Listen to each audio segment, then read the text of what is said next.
From clarkwoods.com, this is Horribly Off Topic, episode number 152. I am Chris. You are? I am. I was unsure for a second there. I was unsure for a second there. Fuck, I got beer suds on the table. You get beer suds on the table. It's all right. I wiped it up with my hand. What did we say about weapons on the table? I can't do it. Who was that? Merida's mother from Brave. She's like, no weapons on the table. I can't do her accent. Scottish. Can't do a Scottish? No, I can't. I've never done. Just got to do Mike Myers as Fat Bastard from, or Mike Myers is what is it? Father in So I Married an Axe Murderer. Oh, yes. Hey, big head. Yeah. Or Shrek. Or Shrek. Just do Shrek. Just do Mike Myers doing any character ever.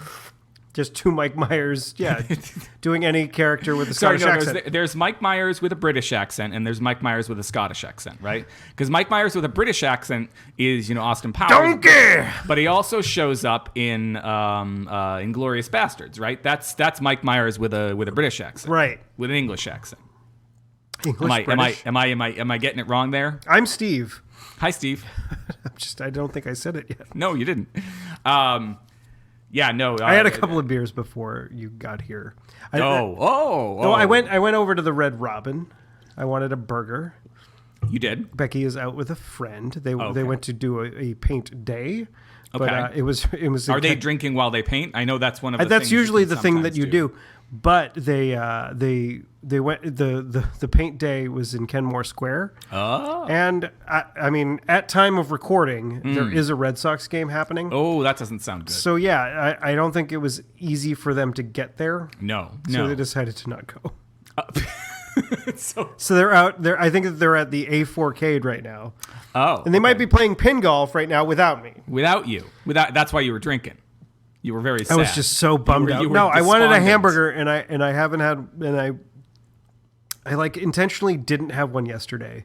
Mm-hmm. And like yesterday afternoon, because we were house hunting. House hunting. Was there a camera crew following around for a TLC or a TMZ or an ABC? No, we didn't have Fixer Upper or House Hunters or whatever else. None of those. I mean, if we did, then we might be able to have a larger budget because they'd be paying part of the. I'm hoping that promotional consideration provided by. I mean, why would anybody be on one of these shows if they weren't getting paid? Why would anyone be on any reality show if they weren't being paid? But, I was listening to a podcast before. We get into this later. No, we can talk about it now. We could fucking talk about it now. I was listening to a podcast on the way here called Dubai Friday, and their challenge this week, every week they have a challenge, and their challenge this week was to watch The Bachelor, or Bachelorette, I'm sorry. And listening to this, I gather that one of the reasons you might go on a reality show, I don't know if this would happen on a house hunting show, is that you might get to fuck a whole bunch of people. Well, you could fuck a whole bunch of people on a house hunting show too. You could. Would they show it to you twice, once before the commercial and once after? They'd like be recap everything you just. They would come out of one of the bedrooms and be like, "Yeah, it works." Yeah. Remember on Cribs? Looking all disheveled. You remember in Cribs where they'd be like, "This is where the magic happens." That was like a thing on MTV Cribs back in the day. You ever watch MTV Cribs? No. Oh my gosh, you gotta dig that shit up on YouTube. Like MTV Cribs was, before they had all these things on all the other stations. It was MTV invented the house show. That's what I'm saying. They also invented reality television. Oh yeah, this is what happens when people stop being polite and start getting real. The thing is, when it first started, it was in fact real. It was pretty real. Why do you have a beeper? Are you a drug dealer? But the thing is, that is my crutch, and I realize it. The thing is, it became too difficult and expensive to do it that way. To do it to do something as actual reality. Right. So they basically started doing reality, and I'm putting that in air quotes. Yeah. They started doing reality as assisted reality. Yeah. Basically putting people that were on the real world or that were on in Survivor, it's like fucking, hey, we got to do a challenge, and now we're gonna be like, I can't believe so and so didn't participate well in the challenge. Yeah, they're not playing the game right, man. Yeah. I didn't come here to make friends. I came here to win $1 million. I came here to fuck before the fantasy room date. Like, that was a thing that apparently I just heard about. Is there was a big controversy on I think it was The Bachelorette. I get it confused because apparently, Steve, I don't know if you know this. I didn't know. I've learned a lot in the last hour and a half over the last couple of days of listening to this show. There's The Bachelor. There's The Bachelorette. I knew this, but there is also The Bachelor in Paradise or something to that effect. I was seeing things on Google News when I was scrolling through. Idiot president does another idiotic or says an idiotic thing. Oh, yeah. But then when I scrolled to the bottom to the entertainment section of Google News, there was a Bachelor in Paradise production suspended, blah, blah, blah, blah, blah. I heard this. That was on pretty much just before I gave zero shits about the article and did not read it, so I cannot provide any I guess more it's going to come back. It's going to resume production. Phew. I know. Like, it's yeah. And anyway... So there's a fantasy date, I think, at some point on. I don't know if it's on both Bachelor and Bachelorette. So basically, do they dress up? No, they don't. They're not. It's not like a role playing. You ever seen? Not to get horribly off topic. Oh, you. But the so Zach Braff's follow-up film to Garden State, the next movie that he wrote and directed. Was a film called I forget what the fuck it was. Fartsicle, I think. He did it all through Kickstarter. There was a big controversy because, like, I heard about this on Dan Harmon's podcast. Yeah, but anyway, Olaf. I think it's fucking Olaf. The guy who plays Olaf. I don't know. The guy that was in Book of Mormon. Yeah, that guy and other things. That guy is in a I think it's a bear costume. He's cosplaying. And he's trying to win the heart of this girl by cosplaying, and then somewhere like 2/3 of the way through the movie, they are fucking with the bottom halves of their cosplay costumes off, doggy style, as I recall. Well, no, it would be bear and whatever she was dressed up as style. So no, the fantasy date is not like that. I'm not sure. I have not watched all apparently no, I'm thinking, like 30 something seasons of. I think it's like 30 of them. It's like fucking like 21 bachelors and like 17 bachelorettes. Okay, so you're combining the two to make 30 seasons. And apparently it's like the Bachelorverse. Like it's a whole, and these people, they only hang out. Is Munch in it? Maybe in like some early season, the Bachelor is somehow connected to the Tommy Westphal universe via Munch. There's a fantasy date. And a fantasy suite, I guess, and it has become it's like an unwritten rule in this show. The Smush Room, as it was on Jersey Shore. I never saw Jersey Shore. I didn't either, but I'm just aware of it through osmosis. It's where you smush. Well, so you're apparently not supposed to fuck until you get to the fantasy suite. Right? Like, so you're on this show for all this time, and then if you, like, in the last couple weeks get asked up to the fantasy suite, that's supposed to be the first time. I'm hearing all this, like, third hand. This is, like, the first time that you, as the couple, the Bachelorette and your contestant, get to be alone together, and no cameras, no mics, no whatever, so you can. I think Gina actually watches The Bachelorette or has been watching this season. Oh, we're gonna get email. So hopefully she'll send us an email and be like, "This is where you guys are idiots and wrong," or whatever, or "This is what actually happens in the Smush Room." Or the fantasy what happens room. In the Smush Room stays in the Smush Room. There's no sex. I just barfed in my mouth a little bit. In the Smush Room. Wait, there's no champagne in the Smush Room? No, there's probably champagne in the Smush Room. That's the only way smushing happens is with a little champagne. No, well, I don't know. You could probably have any sort of alcoholic beverage and it would be fine. We both drank at the same time. That's just like that just creates dead air. We just needed to get the idea of drinking champagne and smushing out of our heads. I don't know.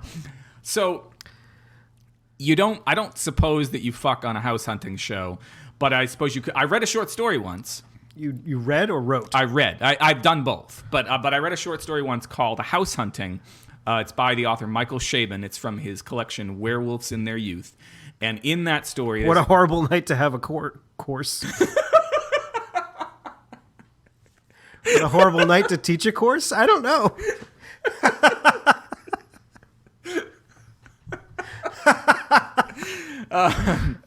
I've never taught that one, as a matter of fact. I should. No, so in house hunting, there's a couple, and they are they're house hunting.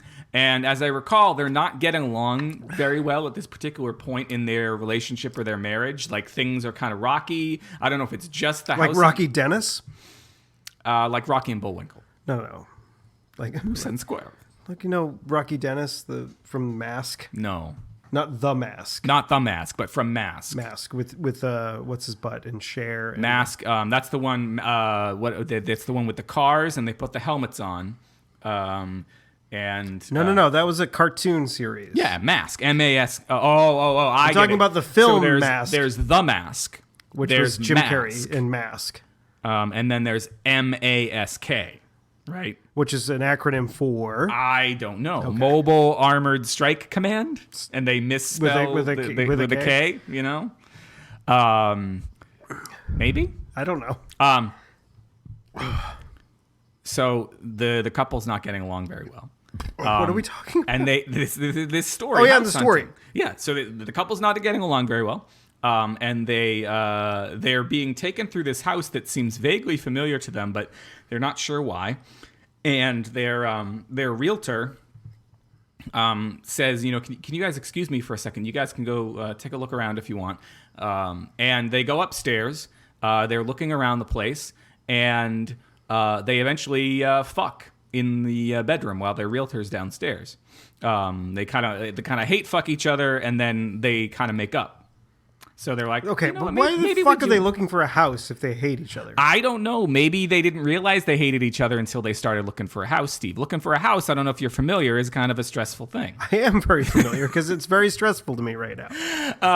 And then I mean, like, I have friends that are looking out on the left coast. On the left coast. Or the other left coast. Yeah. Where are we? We're on one of them. Yeah. We're on the right coast? The left coast. Right, left?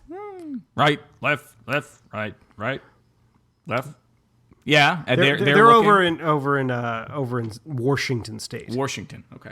In the what is it? It's a peninsula over there in Seattle. Puget Sound. The Sound over there. I don't. That's why they're the Seattle Sounders.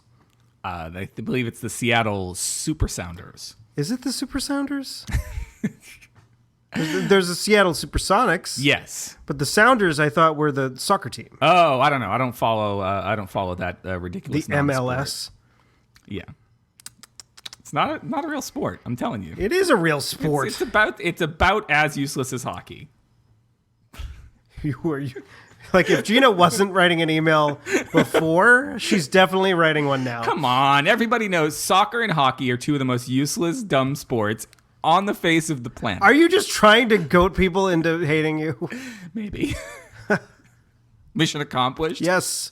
Should be George Bush hanging that on a fucking do I get aircraft carrier. Do I get to play dress up? Do I get to wear a nice little jumpsuit like he did? Yeah. Do I get to wear a helmet like Dukakis, since I'm a Democrat? In a tank. You need to be on a tank on an aircraft carrier that says mission accomplished. Mission accomplished. Am I driving a tank on the aircraft carrier? Or are we leaving? Yes, you're driving it on the aircraft carrier. Like, you're not going to be like hovering next to it. It's not like a hover tank. Unless it's Mask. I mean M-A-S-K. Not. Then I might not Mask, Rocky Dennis. Rocky Dennis's Mask. M-A-S-K. What would happen if, like, Rocky Dennis as a character got the mask from the Mask? From the Mask. Yes. That's an interesting question. Who was it in Son of the Mask? In Son of the Mask, was it Jamie? It was Jamie Kennedy. Jamie Kennedy. Not Jim Carrey. I remember there was when the first Mask film came out, there was a contest in Nintendo Power to be in a scene from The Mask 2, which ended up being... Jamie Kennedy won that contest? Well, I don't know. It might have been. He was like, I'm a wicked big Nintendo Power fan. I'm going to write on this card and send it in.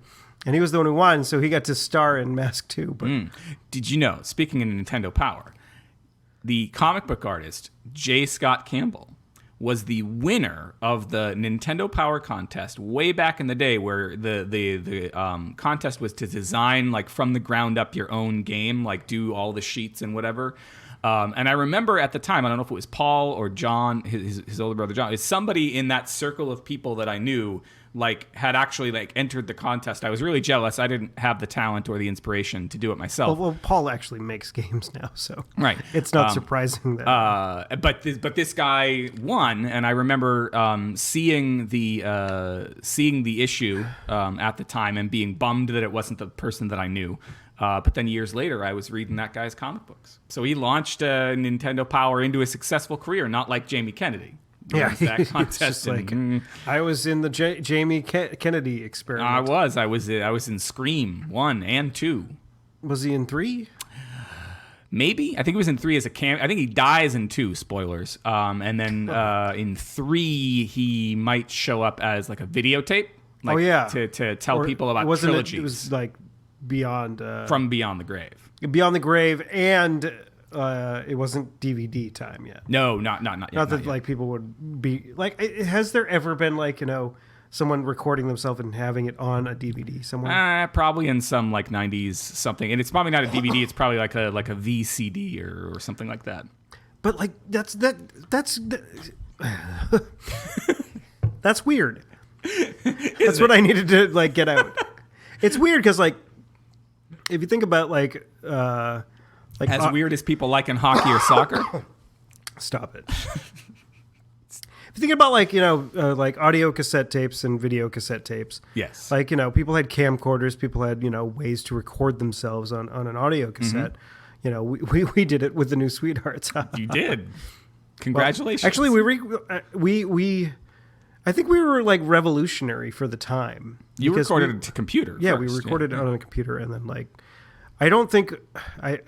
And I think Will probably intentionally does not have the original files anymore, which is why, like, when we were when Dan and I were trying to do The Ape's Choice, it wasn't easy because we had to take there were these sort of digitized versions of Hot Pants, right, which was our first album, and sort of tried. Well, there was a lot of what Dan had done. I occasionally showed up, drank beer, and yelled into a microphone a little bit. Yeah, but but a lot, like, he had to do a lot of cleaning up of that stuff because it wasn't good. Right. Well, but you if the tapes, or not the tapes, but if the files had survived, you would have. Yeah, if Will had not been like, I hate the New Sweethearts, and then fucking took like 2 samurai swords to his computer at the time. His Cow of Doom computer. I think, that's a bummer because there was a lot of good stuff on that Cow of Doom website. There was, and not a lot of the visual stuff is. I think that the week that we last mentioned it, whenever that was, I went on to the Internet Archive, and there was not a ton of, like, the pages are there, like you can, but the visual stuff tends to not be. Like the pictures that. Oh, it was when we talked about the donut heist again. The donut heist, yeah. So like, look up that episode or whatever. So there were like the listings of like, here's where you can click to get to the picture of the donut heist, but you could not actually see the picture. Because the Internet Archive will back up everything except like the image files. It backs up all the text and all that. And sometimes it seems to back up the image files, but well, I know that what was it? I don't know how the Internet Archive works. I was a big fan of this webcomic back in the 90s and early aughts called Space Moose. It was this Canadian guy wrote this comic for his college newspaper, and it made it onto the internet as well. He ran into a little bit of a controversy bubble when he had a strip called Take Back the Night. What a horrible night to have a choice. And which was a corset. What a horrible night to have a corset. So I mean, like the character of Space Moose is not necessarily the most savory person in the world. No, I mean, you're a moose and you're in space. It's shit. Well, he's not in space, but he was like, somebody goes to him and says, the so-and-so, or I think the feminists on campus are having a Take Back the Night rally, and and he gets all mad, and then he gets a bunch of guns and goes after them. Oh. And for some unknown reason, this caused controversy. I can't imagine why. I can't imagine why.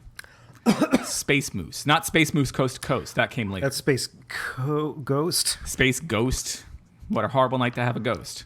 But then there was several strips after that were progressively more offensive. But the thing is, like, it was Canada, so it's different. No, but Canada does not have the First Amendment like the United States. Mm-hmm. So I think he did fight it in court. Yeah, and he won. Right. But there was a lot of people that were really upset about it.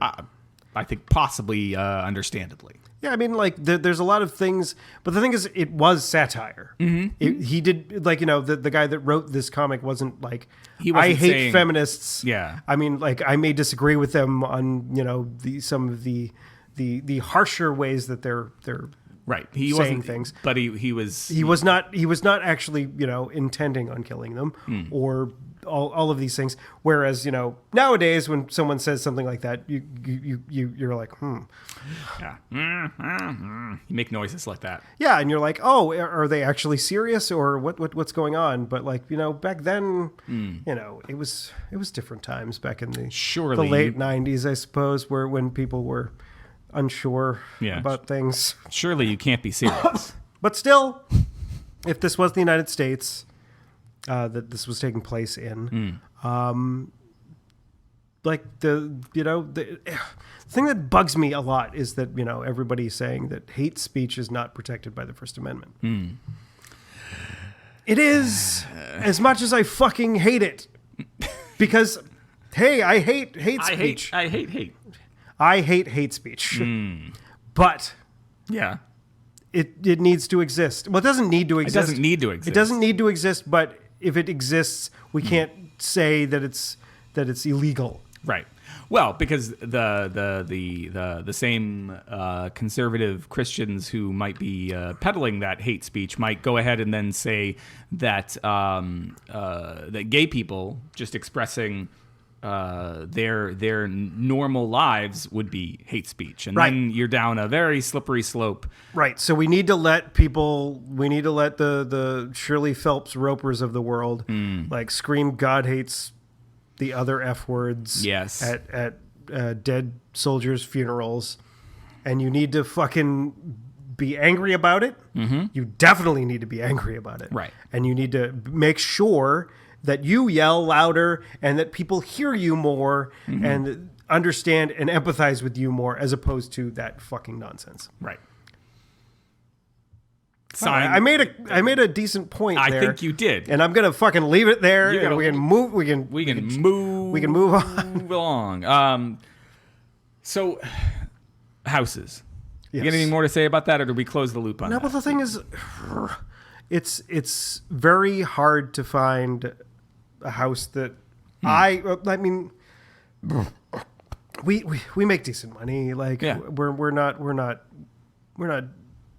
well off. Right, but we make enough that we should be able to afford something. Right. Mm-hmm. But in this market right now, in my eyes, in my like growing up lower middle class for most of my life, right. Like I'm like, ugh, it just scares the shit out of me to make that leap and spend X amount for something, and it's just it's hard. I mean, and it's something that I'm going to have to work on, obviously, and I'm going to hopefully, be able to get through get so we can buy something, and even if we do spend some of the absurd housing costs around here, we will be spending like less on our mortgage than we currently pay in rent. Yeah. Because we pay a lot in rent for this 1-bedroom apartment. Yeah, well, I remember when we went and started looking in 2004. I think we'd looked not seriously in some years before that, but 2004 was when we finally, that's when we were going to go. And the first few things we looked at were single-family homes. But they were single-family homes in the slummiest parts of Lowell, because that was the only thing that fit into our budget. Yeah. And so there was a place that was around the corner from. Isn't that where they make fudge? Yes. The slummiest corners of Lowell. Is that I missed something. You don't remember that old adage? No. Milk, milk, lemonade. Round the corner, fudge is made. No, I've never heard that. They would point at both your breasts. Oh, wait, both your breasts? When you would say milk, milk. Mm-hmm. And then point at your penis for lemonade. Oh. And say around the corner, fudge is made. I get it. Now that you say it, now that you do it with the actual, the physical gestures. Not being a lady, you wouldn't actually have milk in your breasts. No. But I mean, you could pretend. I guess. You want to suckle on this and not get any milk out of it? Ugh. Yeah, you want to suckle on my hairy man nips? Yeah, no. I don't. Some of the first things that we looked at, there was a place around the corner from our apartment in Dracut that was probably in Lowell because we were right on the line. Dracut, the price. I mean, right now the prices aren't bad, but. Yeah. The thing is about Dracut, I mean, this is getting fucking local for you. Yeah. Dracut is across the Merrimack River. Yeah, it's a pain in the ass to get to Dracut. There's no easy way to get there. So, anybody that is unfamiliar with this general area, there's a river called the Merrimack, which does it travel north to south? Yeah, it starts up in the White Mountains, comes south out of New Hampshire, and then takes a turn east after it comes out of New Hampshire and runs kind of eastward until it ends up going a little bit north towards the very tail end of its path on its way to the Atlantic Ocean. So yes, so it starts up there, and a big. It was a big reason why the Industrial Revolution really boomed in this area. Cities along the river, like Concord, New Hampshire, Manchester, New Hampshire, Nashua. Yeah, Lowell. Haverhill. Haverhill was big with shoes. Lawrence, I don't know but Lawrence was also big. And then it starts to die off a little bit there as it gets closer to the ocean. But yeah, and so in other places along the Merrimack. Let's say Haverhill, which Haverhill is Haverhill and its Bradford section are divided by the Merrimack, but there are wider bridges and more of them and less dense neighborhoods around the river. And in Lowell, all the bridges are narrow and all of them go through some of the densest neighborhoods. They're dense. I mean, it does go by offending everybody in Lowell today. It does go by UML, and I'm not saying anything about state college. I went to a fucking state college. You better not be. I'll throw a fucking beer can at your head. No, but you would agree, right? A lot of the ways that you can get across the river from Lowell to Dracut, which is on the other side, are. It's really problematic. They're very problematic. And what was it? The Rourke Bridge, which is very close to the Lowell-Chelmsford line, and then you go across the bridge, and there's the Brunswick Bowling Alley. Mm-hmm. That was supposed to be a temporary bridge. Yeah, and it's been there for. It's been there since we graduated high school. Yeah, well, it's been there all of our lives, hasn't it? It's been there a long time. I wasn't really traveling over it very much until I got a car. I know my mom hates going over it, and hated going over it even when I was younger. Yeah, that thing. Ugh. But anyways, Dracut is a hard place to get to, and the prices aren't bad, but certain parts and the reason why prices aren't bad because it's fucking hard to get to. Fucking hard to get to. But so we would be looking and we'd see these places. There was one place that was actually a decent place, but it reeked of cigarette smoke. I think the person I think it was probably an elderly woman, as I recall, who had just smoked herself to death in that house. That's nice. And so it was like that, but that was in our price range. It was this nice Dutch, I think it was a Dutch colonial. It was a decent looking house, had a small little yard. For a couple of years, just leave all the windows open. Yeah, we could have walked our stuff from our apartment over there. It was not bad. But there were other ones when we went into Lowell more into Lowell proper. I remember we looked at one pretty big colonial. But while we were taking the tour, we went downstairs. They showed us around. I believe is a. Was there? I want to say it was a Vietnamese woman, but it was a woman of Southeast Asian descent. And she was showing us around and kind of skirting around certain areas of the basement. Was it a murder house? Well, no, but when we left, was there rats fucking in the basement? No. Well, our realtor pointed out we were very young at the time, and our realtor pointed out to us that... Were you full of cum? No, because I hadn't waited till the fantasy suite. Callbacks. No, so we she pointed out to us, the realtor did, the realtor we ended up with was a man. So I don't know if it was him or somebody earlier, that there was like an extra non-code shower that had been put in there. Like they were obviously housing a lot of extra people down in that basement. And that's why she was kind of trying to not show us certain parts of it. It was not in great shape, the house. It was at the top of our price range, and had like no yard and whatever.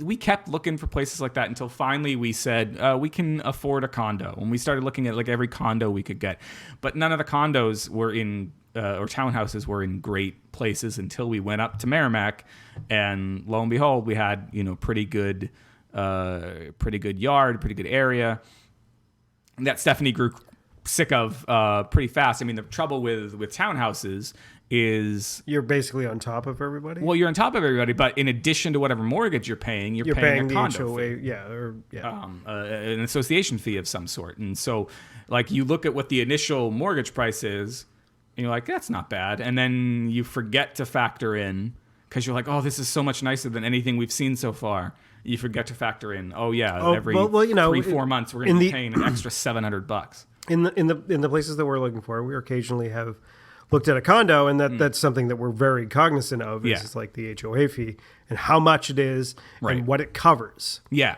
and it can be great, especially if shoveling and mowing the grass and those sort of things are not. And I don't like doing those things. Yeah, I despise doing those things. So it can be great if you're willing to pay for it, but you are kind of on top of everybody, and that's the.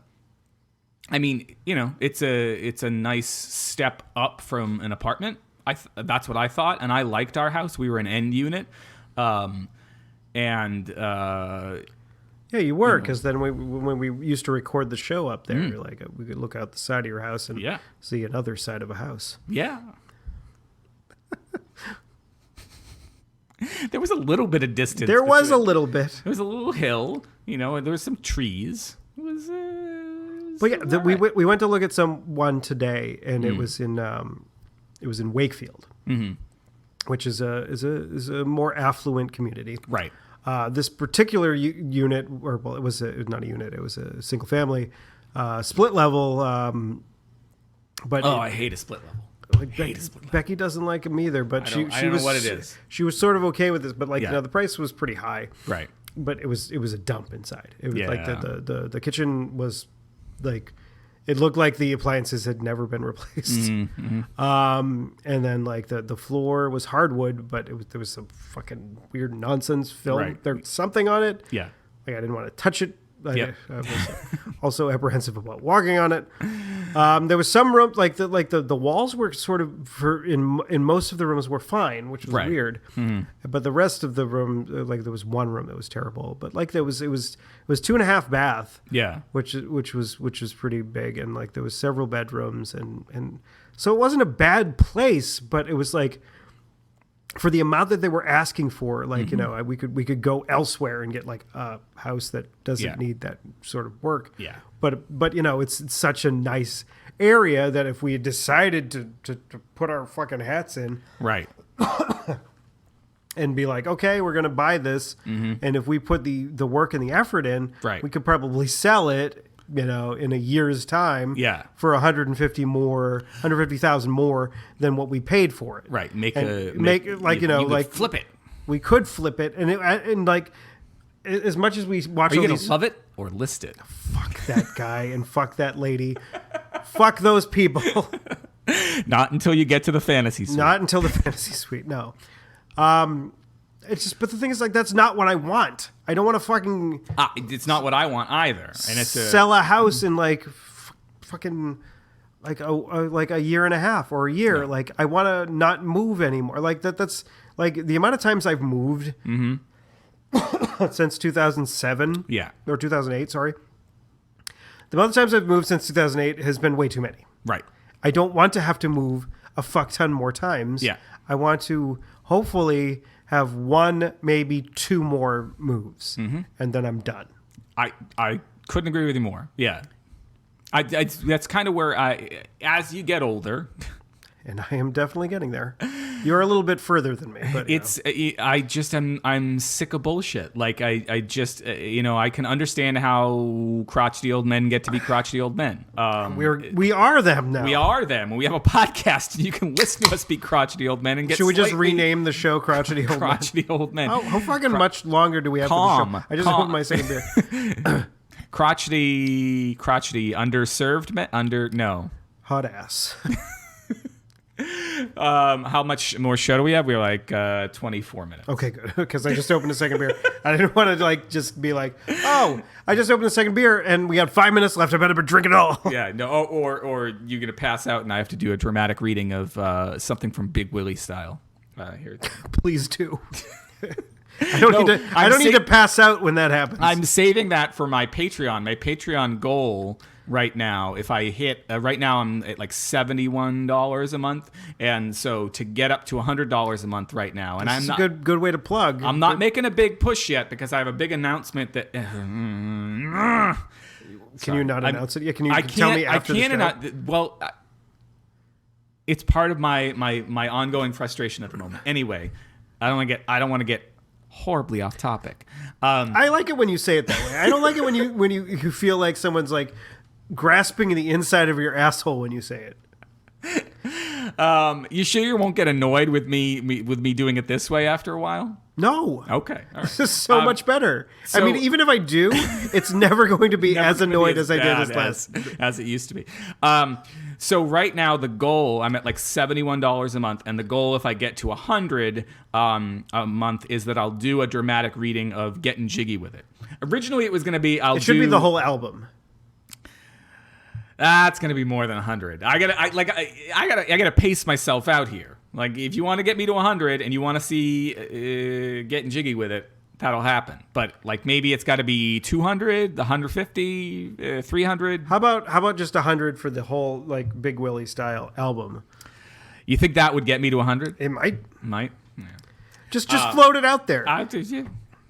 Float it out there, Chris. Yeah. I mean, that part of the page has been updated, but the rest of the page hasn't been updated because I got an announcement, I got a thing, I got a commit. But every weekend, Steve, there's shit going on. I know. Like this weekend, we had my sister-in-law yesterday. You had your sister-in-law. She came around. I hope it wasn't at an open house. Not a Mormon household. No, we don't have sister wives going on. Thank goodness. So Friday was the last day of school for the kids. Tuesday afternoon.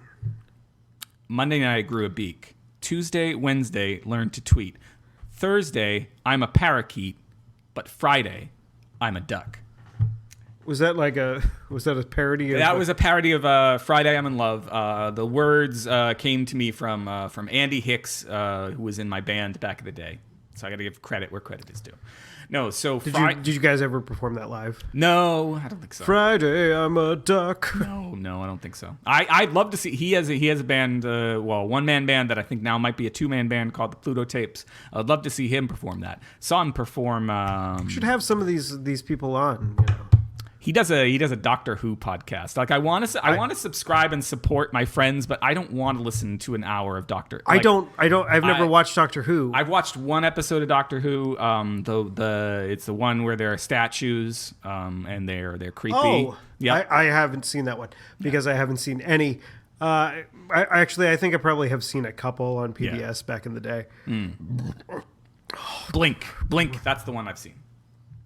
But the Doctor Who is one of those things that I've wanted to get into for a long time. Yeah. but I have never been able to because of the fact that the original episodes are missing.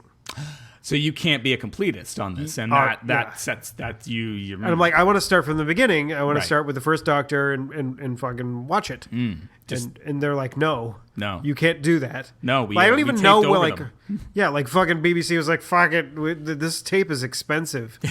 It's like with Johnny Carson early episodes, like, let's fucking tape over them. These aren't fucking going to be. They're not going to be important. Important in the future. These are not historically, something. What was I talking about? Ed McMahon. Ed McMahon. Here's Johnny. He does these impressions. Yeah. No. Do you see the trailer for Ed McMahon was from Lowell. I got to explain my train of thought. Ed McMahon was from Lowell. We're from Chelmsford. There's a movie trailer out about a guy from Chelmsford named Jeff Bauman who had his legs blown off during the marathon explosion. And the trailer just came out for it. And I saw the subway on Chelmsford Street in Chelmsford as they're driving in their car in the trailer. What? Okay, I got really confused. Okay, so do you know that they made 2 movies about the Boston Marathon bombing? Yes? Were you aware that they were making 2 of them? Well, the one that already came out. Yes, and the Patriots Day with Marky Mark. And the other one they were making was based on the memoir of a guy named Jeff Bauman, who is from Chelmsford, where we grew up. And he and that one was more centered around him and his story. And they did some filming a year or so ago in Chelmsford. A lot of the production was centered in the St. Mary's parking lot. So if you were driving around near there, you could see all this. St. Mary's is the Catholic Church in Chelmsford. And so in the trailer that just came out for this film, there is a shot of him, I think maybe his mom, in the car, and they're driving along. You don't know what street it is at first unless you're from Chelmsford, and there is a Subway restaurant on Chelmsford Street, and they're driving along, and there's the Subway restaurant and the low-slung stretch of buildings. Right next to the Chelmsford laundromat. Yeah, you don't really see the laundromat. They kind of cut away before that. But I imagine Subway like advertised. I imagine. In the film, and that's why they're... yeah. Go to the Chelmsford Subway. This is where the guy with no legs goes when he wants a fucking cold cut combo. He drives right by. He drives right by it to go to the Papagino's that has the worst service ever. No, because if he's gone by Steve, you got to get local here. If he's gone by the Subway, he's already gone past the Papagino's. No, well, like the Subway he's is heading up to fucking Zesties, dude. He's gonna go. Okay, up to which the way light, is he? Which way is he going? He's coming from the center. He's coming from the center. Okay, he's gonna go to where the Zesties is now. So he's gonna go up to the traffic light by the baseball field. He should just go to Hong Kong. Bang a left. Is it bang a left? Bang. He does go to the Hong Kong. So I posted this fucking shit, right? Ooh. And my friend Ken reminded me that the bartender from the Hong Kong plays himself in the movie. What? The bartender that guy remembers me. I was there like I go there like on a fucking in a blue moon every once in a while. Yeah. The guy remembers me and he's like, "Oh, how's it going?" Blah blah blah blah blah. And like, you know what, like the time that he first met me, like I think he'll bring up whatever girlfriend that I had at that time and be like, "How's she doing?" I'm like, "Well, we broke up fucking like 10 years ago." Like, Jesus Christ. He apparently plays himself in the movie. So the Hong Kong figures into to this film. I was actually talking like last Sunday was Father's Day. Yes, and I was talking to my dad, and he's recently quit smoking, like for realsies, which is great. And he was talking about the last time he quit smoking, and which was apparently in. Sometime in the early summer of 1982. Interesting. So I was like, what? So it was about a week and my mother had done something crazy. Yeah. Big surprise. And so he was just like, I need to go. And so he walked, we used to live right near that Papagino's. Yeah. Mm-hmm. And so he walked to the convenience store. Right. This is fucking so local that it's obscene. It's all right. He walked to the convenience store that is right behind where the driver's school is. Okay. Yep. Mm-hmm. So if you're from Chelmsford or know Chelmsford at all and know where the driver's school is, there's a convenience store right near there that he went to to which get is the cigarettes. plaza where Zesties is today. Yes, correct. Oh, I hope I didn't spoil the story. No, it's fine. And it's funny, like then I brought it up, like was the bowling alley still there? Do you remember the bowling alley at all? I don't remember the bowling alley. I don't either. Yeah, but you're our a little. Parents talk about the bowling alley. You're a little bit older than me, so and like where we grew up, like we were pretty close to it. So yeah. But like there's a Radisson Hotel right now. Yeah, was a bowling alley. Back in the early, it was there for a while until I think 85, 86. Something I think like when that. it closed. Which is why it's more likely that you remember than I do. Right. I don't, though. Do you remember going to the Bowladrome? I do remember going to the Bowladrome, which there's an Acton one, and is the one in Billerica also a Bowladrome? I don't know. I remember going to like Acton and Billerica. That's where the bowling happened. And then when I got to be older and I could go on dates or not really dates with the girl that I went on one date. Anyway, when I went to go try to find a girlfriend, I could go to the Brunswick. That's the one that was across the Rourke Bridge. Across the Rourke Bridge. I ended up there a little bit when I was a little bit older. For those of you who are listening from other parts of the country, Google Maps. The Acton Bowladrome and I think the Billerica the place Bowl of something. We're both Candlepin. Yeah. So if you're listening in other parts of the country, you may or may not be aware that Candlepin bowling is a thing. Yeah, you may not. Duckpin bowling also a thing. You can go duckpin bowling in North Chelmsford. Yeah, only you just have to go down into a seedy looking basement. Yeah, but you also need to go in like the weirdest hours ever. Because like I remember one time we were going to go there. Yeah. And it was like, oh, it's 5 o'clock on a Saturday. This is probably a time that it's open. Yeah. Nope. Why the fuck would it be open the last time at 5 o'clock in the evening on a Saturday afternoon? Or 5 o'clock. Yeah. Early evening. Last time I went was 11, 12 years ago when Stephanie... I've never been duckpin bowling. Stephanie was pregnant with Kaylee, and we went when my brother was home for the holidays with my brother, my dad, and Stephanie. Should have invited me. I could have gone. I don't... Jesus Christ, Chris. It was like 11 years ago. Yeah, well, think about it. I'll go back and... Next time. I've got to go back in time. I'll go find the fucking Doctor Who box, right? Don't you go into one of those boxes? It's called a Dalek. Dalek, yeah. You go into a Dalek, you... The Doctor Who people are going to send us emails now. Yes, they are. And the people that want us to talk about more or less local things. Yeah. Could you get less local for us? It's a police box. It's called a Dalek, and if you look at it the wrong way, it blinks, and there's a doctor and a companion inside, and I got some of that right. You might have. I don't know enough about it. All I know is the pinball machine. Of course you do. Exterminate.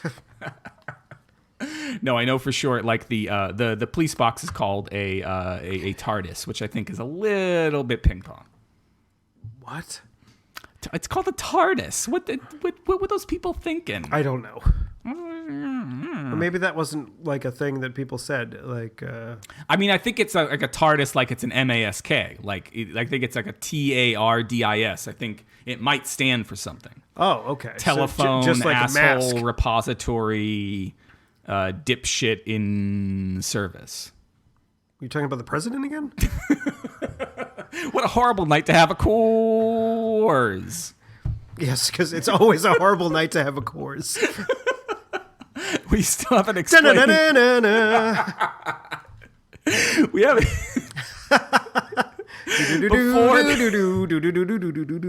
Before the show started, and we're like, what the fuck are we going to talk about? This was 48 minutes and 45 seconds ago. We were like, we could talk about Castlevania, and the title of the episode will be, what a horrible night to have a curse. Oh, sorry, Castlevania 2. Yeah, Castlevania 2. Yeah. The first Castlevania, which is a very, I wouldn't say very linear platformer, but it is a sort of linear platformer. Yeah. I'm trying not to cough into the microphone. I thank you for that. Yeah, because like your ears, My ears will go. and everybody else's will be very upset. We need a cough button. I don't have that. I'm saying we need one. Yeah, well, we don't have a board. We don't have a board. We don't have a budget. Donate to the show. But yeah, so we were watching. So like the first Castlevania is pretty linear. Yeah. It's a difficult game. But then their Castlevania. Does the Konami code work in Castlevania? I don't think so. Yeah, I don't think so either. And then Castlevania 2 came along, and it was more like RPG style. Yeah. You had to collect hearts, which were sort of like on The Bachelor. Yes, you had Bring to it full circle. Right, and you fucking the very first Bachelor like Bachelor number 0 was Alucard. And Alucard. Isn't that his name? That was in Symphony of the Night. You're way too. I'm way too. You're far. way further in Castlevania history. All right. Or maybe it's previously. I don't even know. Anyway, I'm trying to think of like the timeline. I haven't had a chance to look at it recently. Look at the timeline of the Castlevania verse. Because the first one was Simon Belmont. Yeah. And the second one was also Simon Belmont. And then the third one was like a prequel, and it was Richter Belmont. Oh, yeah. And is that maybe that's the one where you could like you're Richter most of the time, but like you can also become Alucard. You can become Alucard or like this little person, with little knives and whatnot, or like a magic user guy. Yeah. But Alucard was, I think, the best out of those like alternative characters. I couldn't remember the Belmonts at all, but I could remember Alucard. But then Castlevania 4 happened, and I think that was like a retelling of one of the earlier games in the series. Yeah. And then there was Dracula X or Castlevania Bloodlines. I think there was something. Yeah. Then it was Symphony of the Night, where you were playing specifically as Alucard. Oh. Okay. And it was just there was a lot of fucking Castlevania. There's a lot of fucking Castlevania. It's Castlevania all the way down. I mean, Castlevania. Wow. The first three. I mean, like Castlevania 2 is less difficult because of the fact that it's more of an RPG style, right? Where you can like collect the currency of the game, and then like get power ups and become better, and get the. Like, if you don't immediately get the holy water, then it's like, what the fuck are you doing? Like, the holy water is something you fucking need in that game. Yeah. You throw it at people. Obviously. You don't drink it. So like they're different. I mean, wouldn't you think? But it's an unlimited. If it's a horrible night to have a curse, why not drink the holy water? Maybe your curse will be gone. Why didn't he ever think of that dumb fucking Belmont? I don't know. He was trying to kill vampires. Maybe he didn't want to waste the holy water on himself. That he had an unlimited supply of on himself. But then, like, after those first like couple of games, like Symphony of the Night made a like sort of like change in the way they structured the games. Yeah. And made them into what they call a Metroidvania sort of game, where you have this giant map where you just go all around, like in the game Metroid, where you just go around, you get power ups. You're a girl in that game. Well, I heard a rumor. You are a girl in Metroid. Never played Metroid. Not a girl in Castlevania Symphony of the Night. Not that we know of. Well, I mean, he's got feminine features, but Alucard is in fact a man. Okay. Never played Metroid. It's a good game. Metroid, Super Metroid is even better. And like they just announced Metroid Prime 4 for the Switch. Metroid Switch. That's what they're calling it, Metroid Switch. It's like they're changing the gender of Samus to from female to male now. I think she might prefer they might prefer gender neutral pronouns. Oh, sorry. They are doing something with Samus's. I'm being a total asshole there. Like, yes. Yeah. I want to edit that part out. Do it. I'm not going to though. Because if I'm gonna whatever. I just drinking Far from the Tree Patch strawberry basil drink some cider. more of it. I was listening to a podcast this week on I think it was Invisibilia. Okay, I heard that's a good one. It's a good one. And it might have been what the fuck is the other one? It was one of those goddamn. It's called Serial. They invented podcasting. Yes, they sure did, because we weren't doing it before they started. No. Were we? Well, I don't know. I think Serial existed before. But both of us had done podcasts before. We had both done podcasts before, and lots of people had done podcasts before. And since. I think it actually was Radiolab and not Invisibilia. But, Radio Lab.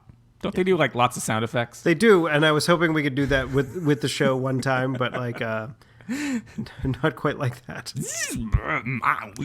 Radio. I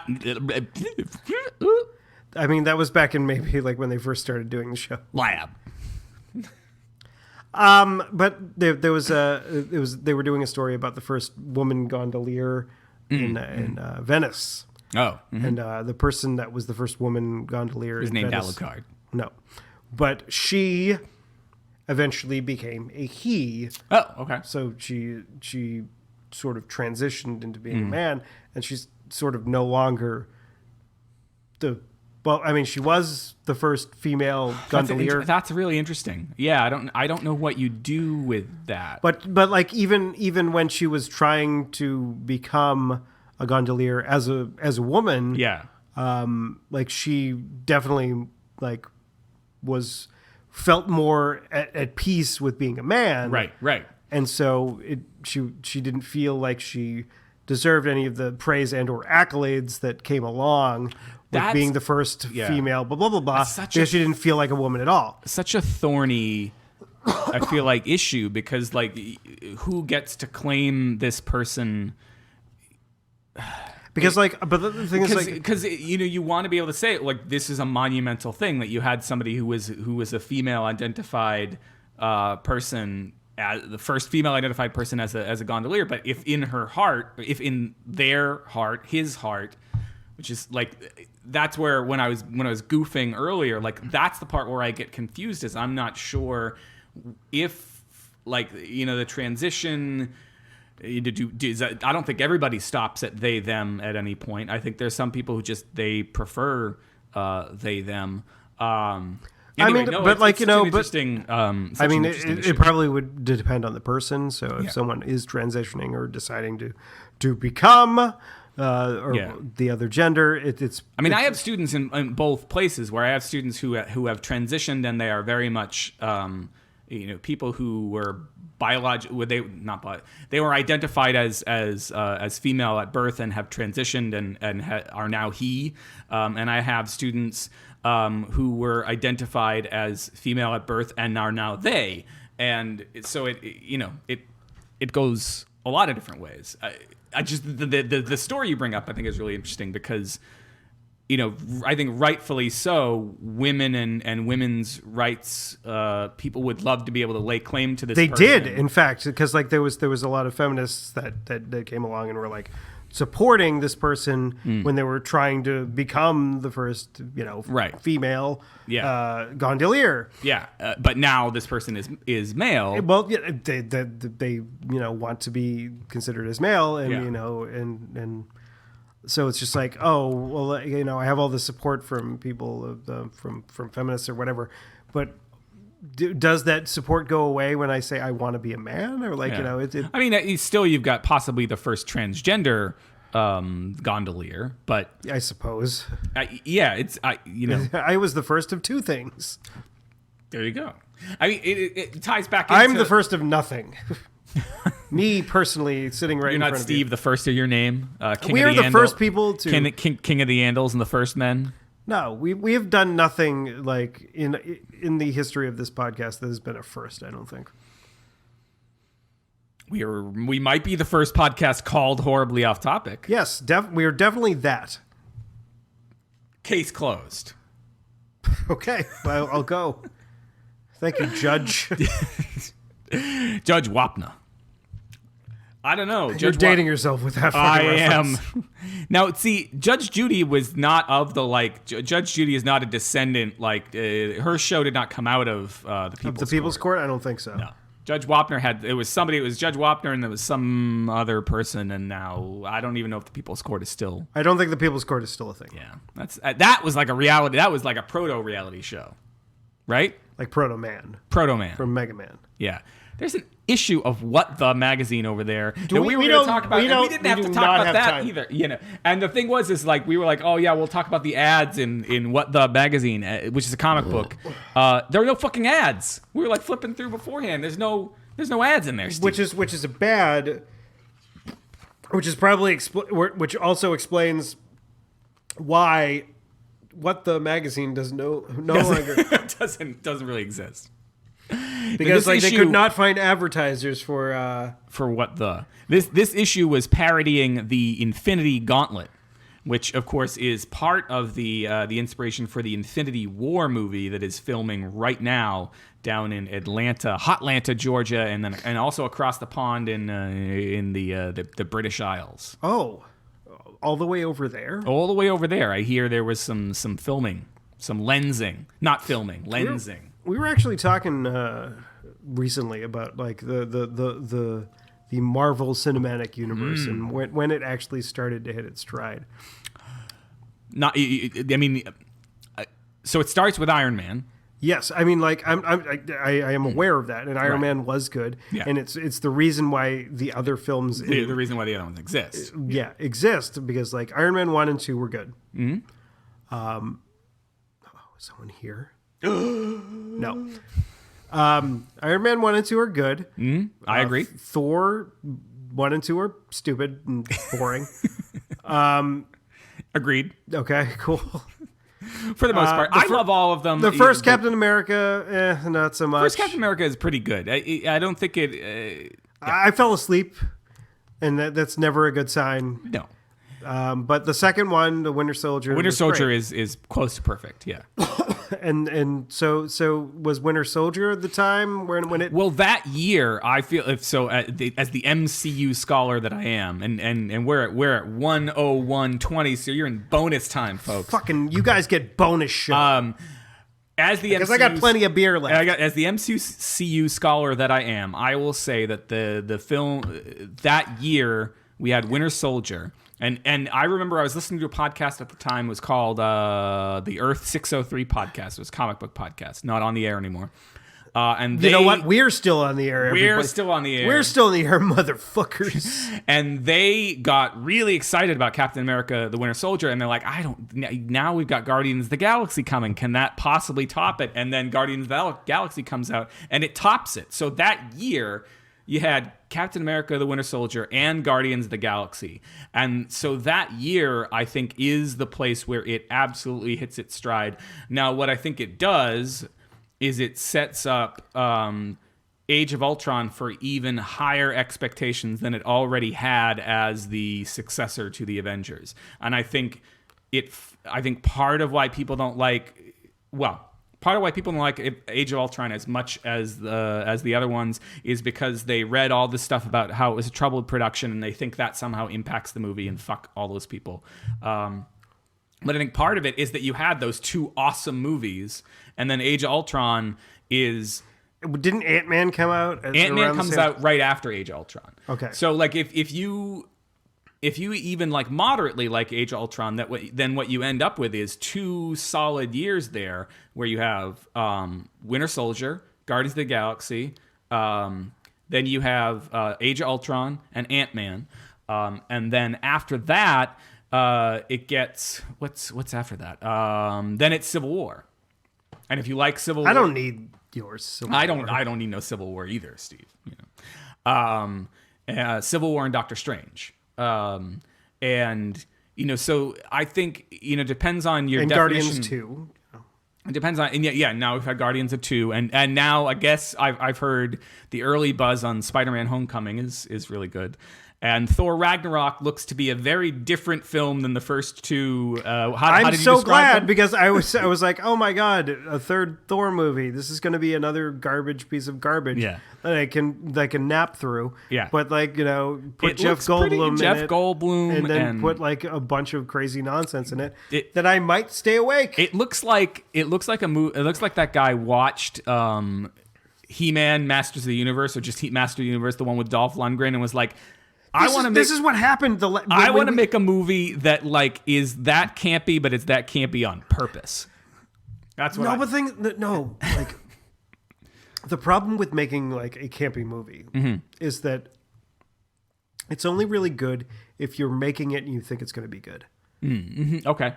And as far as campy or like quote unquote bad movies. Yeah. Like things that were made like from like that production studio Canon. Yeah. Like they were just like, these two crazy Israelis, they were like, let's fucking make crazy movies. And they were like, okay. Yeah. Like, and then, crazy productions. Crazy stuff happened. And then until they started actually putting money into the studio or getting stars, like, they made Superman 4. Right. They made like Over the Top and others, Sly Stallone movies. Yeah. That's when they fucking like, that's when they hit problems. Did they jump the sharks?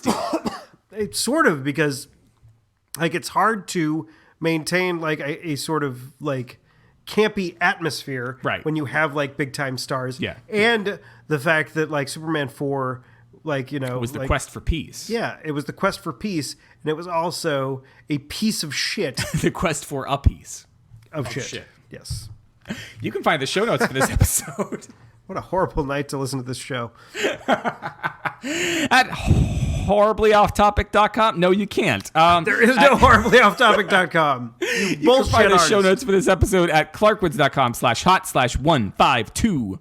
152. And if you have anything to say about all of the bad shit I said about soccer or hockey or any of the other things we said, you can send that email to hot. If you want to call Chris a bullshit artist, you can. Please send us an email, hot@clarkwoods.com. Or you can tweet us. I'm at ECC1977. Have we ever gotten a personal tweet since we've started doing the show? No, but why stop now? Well, yeah, you are ECC1977, and I'm at Tuesday is Loser. That's Tuesday IS Loser, all one word. Yeah, and please don't forget to like and subscribe. Yeah, like and subscribe on Apple Podcasts. On Apple Podcasts. And all the other fucking things. Like, give us 5 stars so fucking more people will know about us.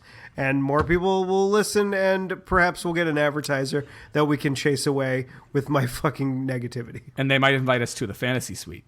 Mm.